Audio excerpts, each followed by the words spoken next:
memiliki barangan larangan produk sejuk beku Disember lalu. Ia membabitkan 5,000 daging haram dan diedarkan kepada permis-permis kecil di Malaysia.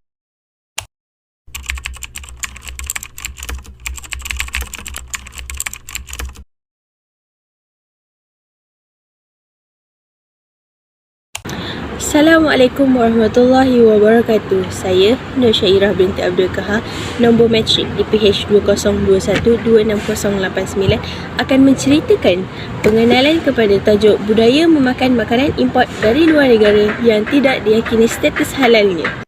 Malaysia merupakan sebuah negara yang unik kerana mempunyai masyarakat yang majmuk, iaitu masyarakat yang berbilang kaum. Malaysia juga turut diwarnai dengan masyarakat yang berbeza agama, kepercayaan maupun budaya. Terdapat banyak peradaban Asia yang terdiri daripada kaum Melayu, Cina dan India. Setiap kaum ini mempunyai budaya mereka yang tersendiri. Antaranya seperti corak pemakanan. Setiap agama atau keturunan itu mempunyai kepercayaan maupun pantang larang yang tersendiri di mana berkait rapat dengan agama masing-masing. Pada 2 Disember 2020, Malaysia digemparkan dengan satu isu berita yang tular di media sosial berkenaan daging kartel yang tidak halal untuk dimakan. Di sini terdapat banyak konflik yang berlaku di antara golongan Islam dan bukan Islam. Hal ini kerana bagi kaum Melayu, terutamanya agama Islam, memakan makanan yang tidak halal itu adalah haram, manakala bagi orang bukan Islam pula adalah dibenarkan, terutamanya bagi kaum Cina dan India. Tidak semua jenis makanan import itu adalah halal, terutamanya daging kartel. Ini kerana kita tidak mengetahui bagaimana proses penyembelihan daging itu. Boleh dikatakan hampir setiap tahun berlakunya isu perkara-perkara daging yang tidak halal.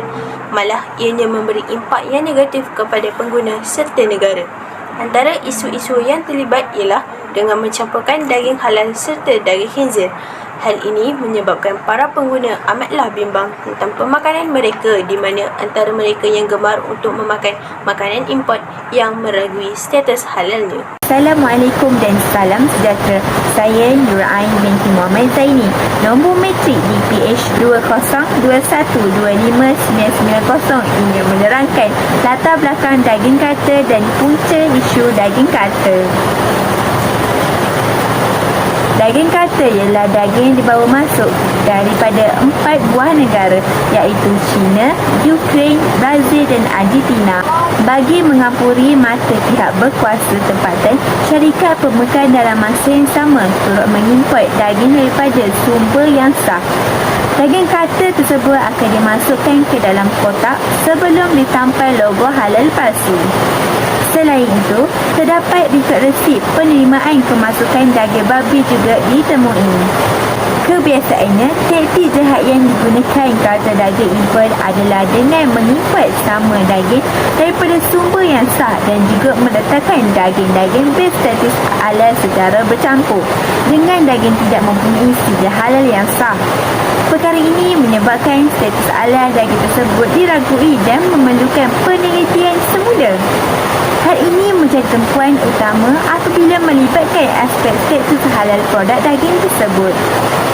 Majoriti masyarakat di Malaysia adalah beragama Islam, maka sudah pasti penjelasan terhadap status halal produk daging yang dinikmati selama ini menjadi kebimbangan utama sesama mereka.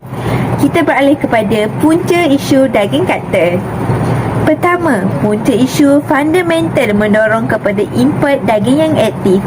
Ini kerana permintaan dalam negeri adalah kukuh dan terus meningkat, tetapi penawaran dalam negeri lembab mendorong import yang tinggi dari luar negara.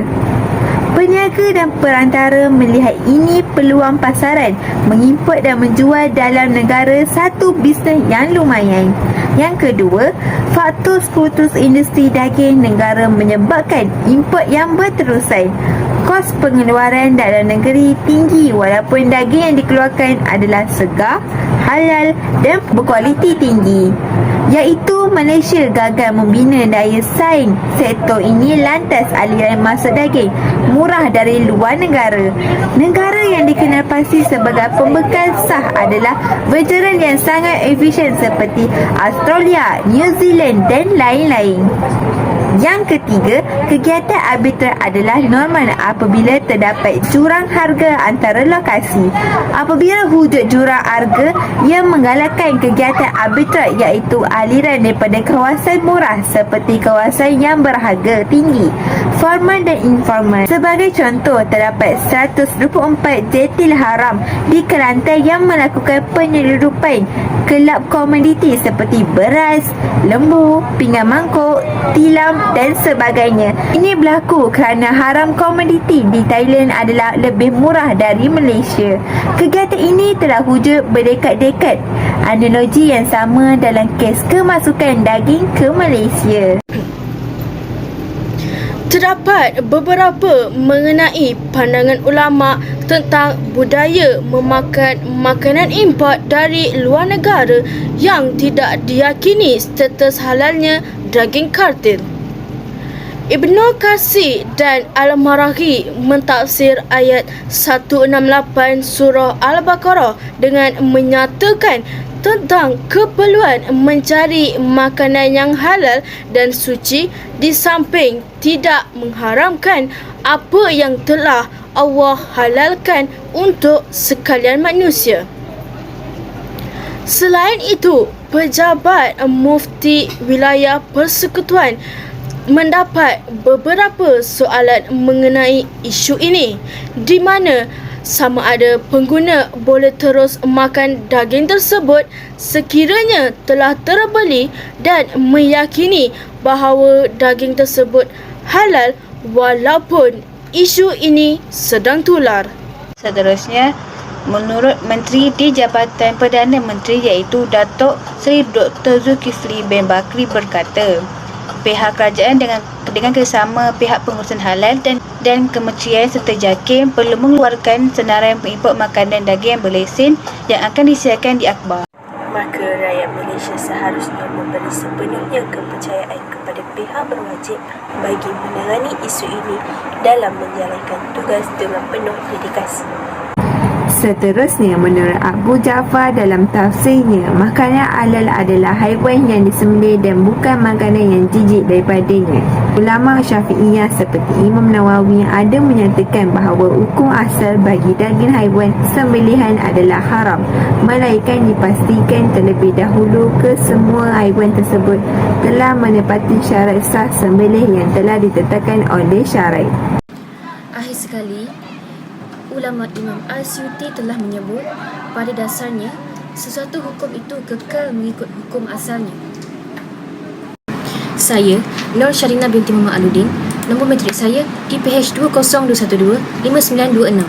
Terdapat beberapa kesan dalam budaya memakan makanan import dari luar negara yang tidak diyakini status halalnya.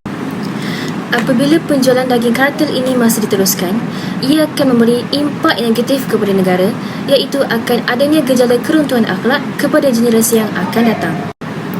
Ketika penjualan daging kartel ini telah membuat penelitian semula oleh pihak JAKIM, iaitu Jabatan Agama Kesihatan Islam Malaysia, daging ini telah diboikot dan nama baik negara tercemar.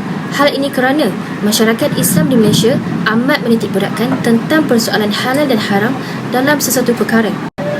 Seterusnya, kadar celik halal dalam sesebuah negara perlulah dititikberatkan. Ini kerana jika ia sebaliknya, maka akan ramailah yang membuat penjualan makanan yang tidak halal, serta ia juga akan menyebabkan negara Malaysia dianggap masih lemah dalam kawalan bekalan makanan halal di Malaysia. Seterusnya, ada juga yang mengatakan bahawa daging kartel ini telah menggunakan logo halal yang palsu. Dengan ini, didapati ia tidak mematuhi prosedur operasi standard pensijilan halal yang telah ditetapkan oleh JAKIM.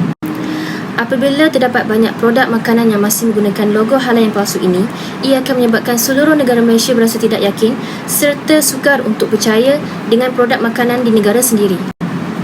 Dalam pada masa yang sama, ketika isu daging kartel ini sedang tular di media sosial, ia telah membuatkan umat Islam yang tinggal di negara lain memandang enteng terhadap negara Malaysia. Hal ini kerana keselamatan dari segi makanan halal di negara Malaysia ini amatlah penting. Jika kita mengambil remeh tentang isu ini, ia akan menyebabkan seluruh negara Malaysia mempunyai kesalahfahaman tentang status halal makanan tersebut. Seterusnya, saya Aina Hazifah binti Abu Had, Normetrik DPH 2021-26476. Dalam hal ini saya ingin menegaskan sedikit tentang undang-undang. Pihak kerajaan atau pihak berkenaan perlulah memperketatkan undang-undang barangan import dari luar negara. Hal ini kerana untuk memastikan makanan tersebut selamat untuk dimakan dan mempunyai logo halal yang telah ditetapkan. Solusi yang kedua pula ialah kerajaan perlulah melakukan pemeriksaan pemprosesan permis makanan dengan betul dan teliti. Hal ini kerana untuk memastikan makanan atau barangan tersebut mempunyai logo halal yang telah ditetapkan dan tidak mengandungi ramuan yang haram. Seterusnya, solusi yang ketiga. Solusi yang ketiga ini amatlah penting kerana ia melibatkan kesihatan dan nyawa masyarakat. Barangan yang diimport perlulah mengandungi makanan ataupun ramuan yang berkhasiat untuk masyarakat supaya mereka kekal aktif sepanjang hari. Seterusnya, solusi yang keempat. Solusi yang keempat ini, bersalah perlulah menerima hukuman mereka mengikut akta dan seksyen yang tepat. Hal ini kerana untuk memberi kesedaran kepada mereka tentang kesalahan yang mereka lakukan, kerana ini membabitkan nyawa masyarakat. Seterusnya, solusi yang kelima. Solusi yang kelima ini, masyarakat perlulah mengambil tahu tentang isu-isu ini. Isu-isu ini haruslah ditebarkan oleh masyarakat tentang barangan yang import dari luar ke dalam negara. Hal ini kerana untuk memastikan supaya masyarakat membeli makanan tersebut dengan betul dan tidak menimbulkan kekeliruan mereka terhadap makanan tersebut. Solusi yang keenam. Solusi yang keenam ini, kerajaan perlu memainkan peranan yang penting tentang makanan yang diimport dan bahan ramuan yang terkandung di dalam makanan. Hal ini kerana untuk memastikan makanan tersebut selamat dimakan dan mengandungi logo yang sah oleh JAKIM. Akhir sekali, dalam menangani masalah ini, masyarakat perlu memainkan peranan yang penting terhadap isu ini. Ini kerana untuk memastikan barangan yang dibeli itu mempunyai logo halal yang telah disahkan oleh JAKIM dan selamat untuk dimakan oleh semua masyarakat. Sekian daripada saya. Terima kasih. Saya Nur Fatihah binti Abdullah, nombor matriks DPH 20212636. Kesimpulannya, makan makanan import dari luar negara yang tidak diyakini status halalnya adalah haram. Hal ini kerana makan makanan yang haram boleh menyebabkan diri kita terpesong dan hidup tidak diredai oleh Allah SWT. Maka sebagai umat Islam, kita hendaklah sentiasa berhati-hati dalam membeli, memilih dan makan sesuatu produk tersebut dengan sentiasa periksa dahulu produk atau barangan sebelum membeli untuk mengelakkan diri dari terpesong dan mengikuti langkah-langkah yang diberi untuk memeriksa produk tersebut. Jika anda mempunyai perasaan ragu-ragu, segeralah periksa di portal JAKIM atau laman Facebook JAKIM untuk kepastian. Akhir sekali, mencari yang halal adalah satu kewajipan bagi umat Islam kerana ia akan menjadi darah daging kita dan membentuk akhlak seseorang seperti yang dijelaskan dalam Al-Quran. Wahai manusia, makanlah daripada apa-apa yang terdapat di bumi yang halal lagi baik dan janganlah kamu mengikut jejak langkah syaitan. Sesungguhnya syaitan itu musuh kamu yang nyata.